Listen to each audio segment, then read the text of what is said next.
Welcome, everybody. Thanks so much, and thanks for your patience during the delay.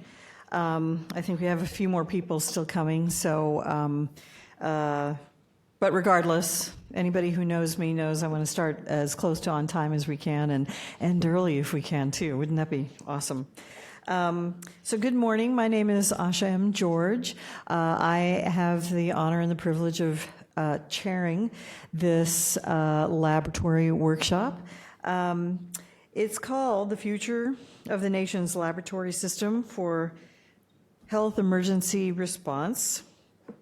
And it is a workshop hosted by the Forum on Medical and Public Health Preparedness for Disasters and Emergencies and the Forum on Microbial Threats of the Health and Medicine Division of the National Academy of Sciences, Engineering, and Medicine. You can find out more about these forums in your workshop materials.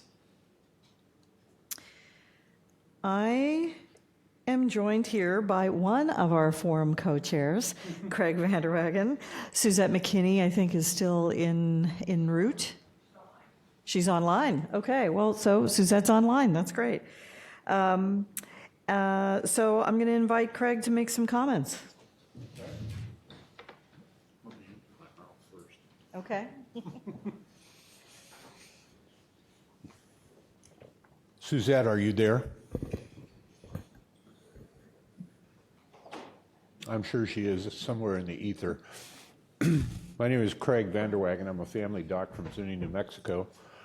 Many of you know of my history, so I won't get into that. The forum, as you know, is a long-standing activity supported by the National Academies of Medicine, and we try to bring together academics, public sector, private sector individuals with an interest in preparing for and responding to disasters that affect public health and clinical care in this country.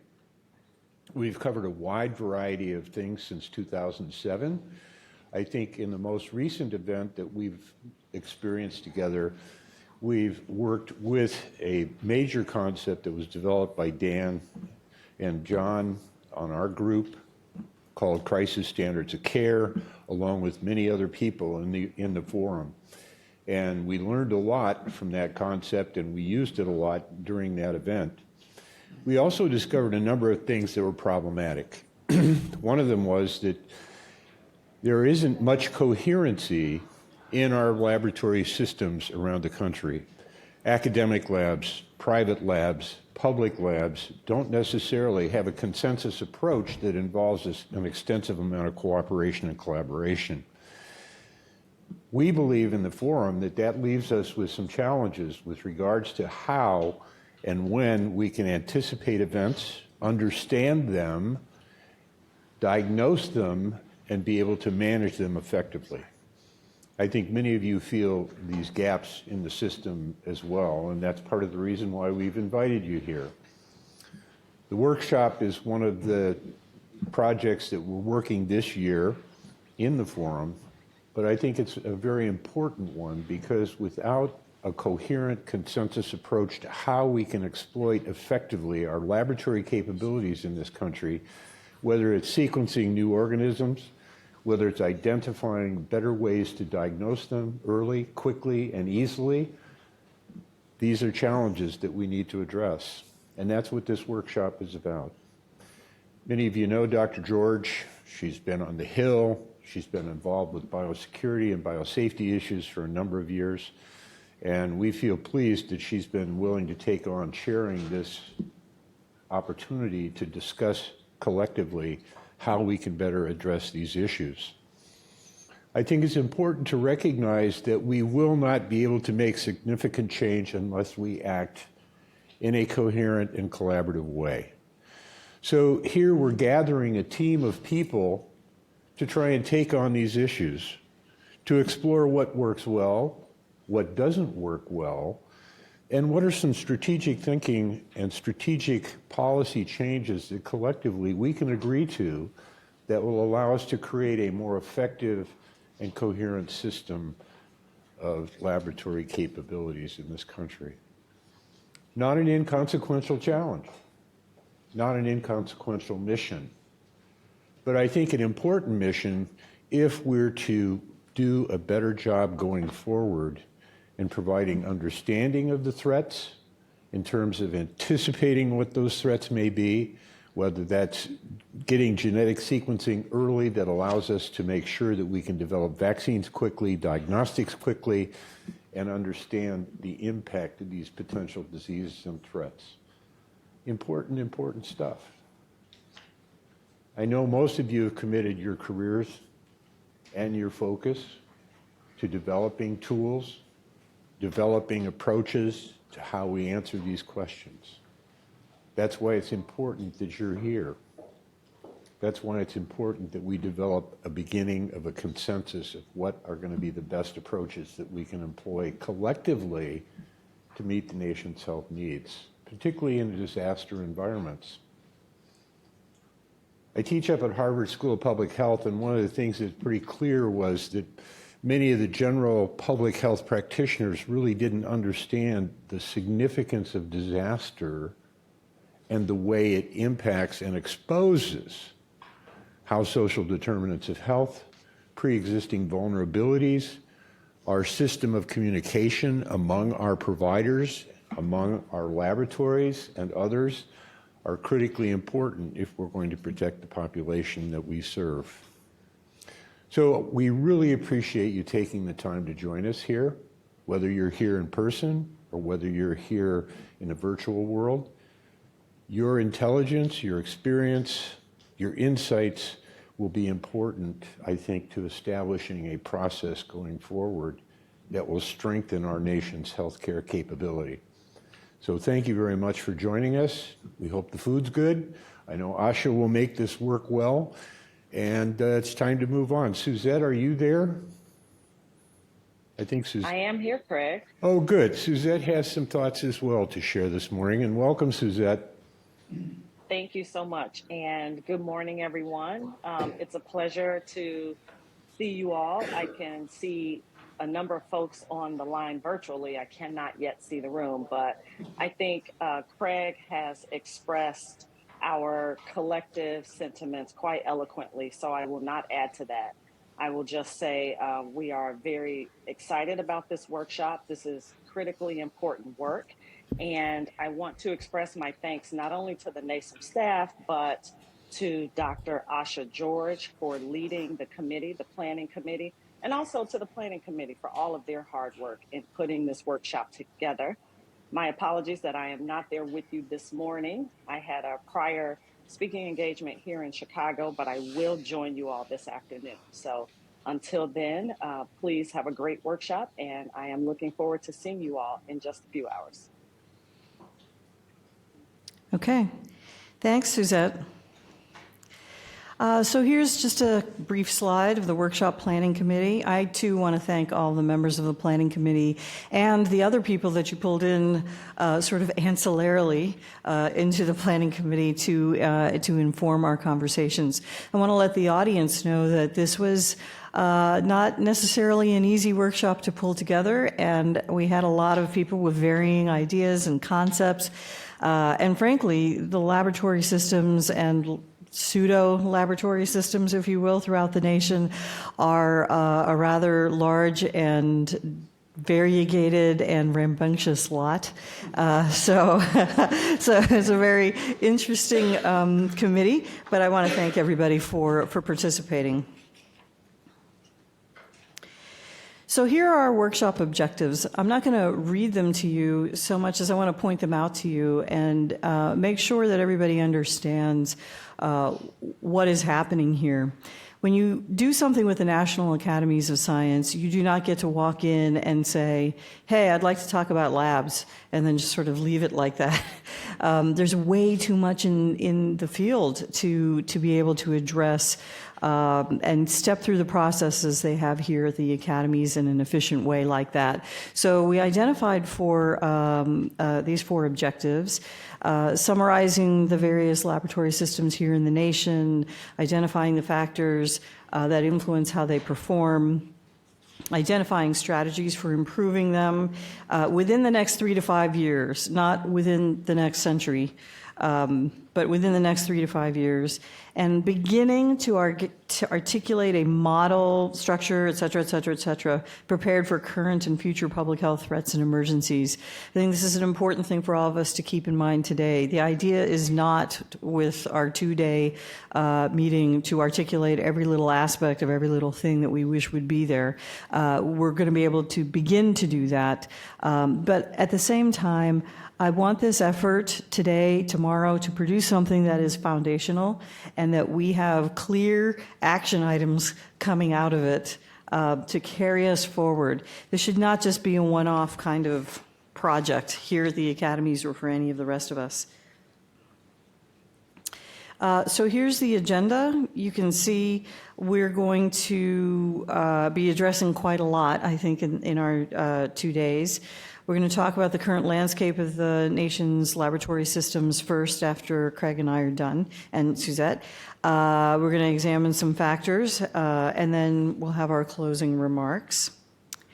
And then on day 2, we'll talk about short-term strategies to strengthen the nation's laboratory systems, and then start talking about the future, and then wrap up and make closing remarks. And I think one thing I want to make sure everybody understands, when it comes to this kind of workshop, let me go back. There are different products that come out of National Academies activities.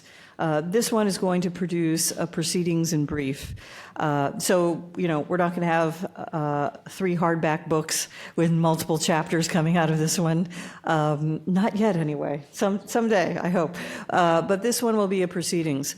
So what's important about that for us as speakers, moderators, chairs, and people who might be asking questions here in the National Academies itself, physically or online, what is important is to get your thoughts and concerns and recommendations out. You want to say them and make them so that they become part of the proceedings. Do not be shy and hold on and think, well, afterwards, I'll just email Craig, who will email Suzette, who will email the staff, and then somehow that's going to make it into the proceedings. That's not how it works. So be bold, be courageous. We want to hear what you have to say. So I just want to add just a couple more remarks before we start. One of the reasons I'm up here is not because I'm the executive director for the Bipartisan Commission on Biodefense, or because I did spend some time on Capitol Hill with the Committee on Homeland Security, or because I currently work for Joe Lieberman and Tom Ridge and a number of other formers in my capacity. I have a master's. I am one of the few people left in the nation with an MSPH in laboratory practice and parasitology, of all things, from the University of North Carolina at Chapel Hill. Go Tar Heels. I also have a doctorate in public health and public health policy. I would tell you that for those of us in the laboratory community, these issues and the notion of a system and how we respond to emergencies in particular, all of those things are extremely personal and important. And it's really hard to have started in all of this back in, and I'm going to age myself now, in 1988 as a laboratorian, and have come forward this far only for us to still be talking about some fundamentals, getting organized. Silos are really bureaucratic constructs and not things that actually translate into reality, the need to save lives and how good laboratory practice, good diagnostics, and so forth, when integrated well, save lives, and when not integrated well, neither save lives nor enable us to understand what's going on. I think we have moved forward in any number of arenas very, very well. But I think COVID and Ebola and all the rest of them have shown us that we still have so much work to do and that we can do.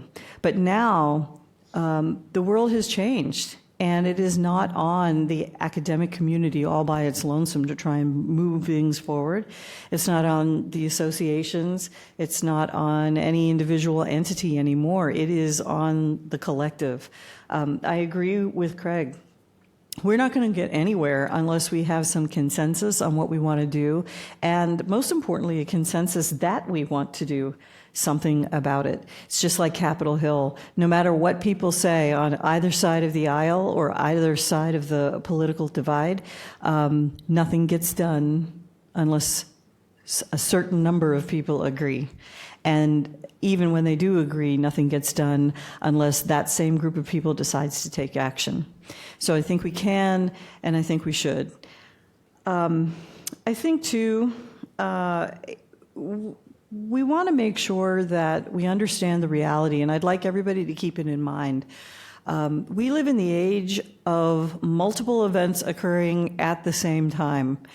Depending on who you talk to right now, we have anywhere from 3 to 10 pandemics occurring simultaneously, all of which need to be tested for, by the way. But we also expect, in terms of terrorism and warfare, that we're going to see layered activities. It's the nature of warfare now, and the nature of terrorism now. So we have to expect and plan for a radiological event occurring at the same time as a chemical event occurring at the same time as a biological event. We need to expect that a naturally occurring disease could occur and be utilized to mask something else occurring at the same time. We have to understand that other countries in the world, some of whom we consider to be our enemies, or they consider us to be our enemies, have solved some of these issues with laboratory systems and are doing a much more efficient and effective, they're just more efficient and effective in terms of what they're doing. That translates directly to competitiveness and national security. So we have a big charge here. We have a huge, difficult reality to have to wrap our arms around, but I think we can do it. We have the right people here to talk about it and to move us forward. So again, I would just say, aside from saying welcome, I really, really want us to focus on those action items. And do what the National Academies does best, not just spit out a bunch of recommendations and run out the door, but spit out a bunch of recommendations that are grounded in science and history and experience so that we can get all of that down, start with something foundational here, and hopefully move forward and continue to press on this topic. Thank you again. And so, believe it or not, I'm running a little early. What should I do? You want me to fill some more for another 5 minutes? Or do we want to bring up the first panel?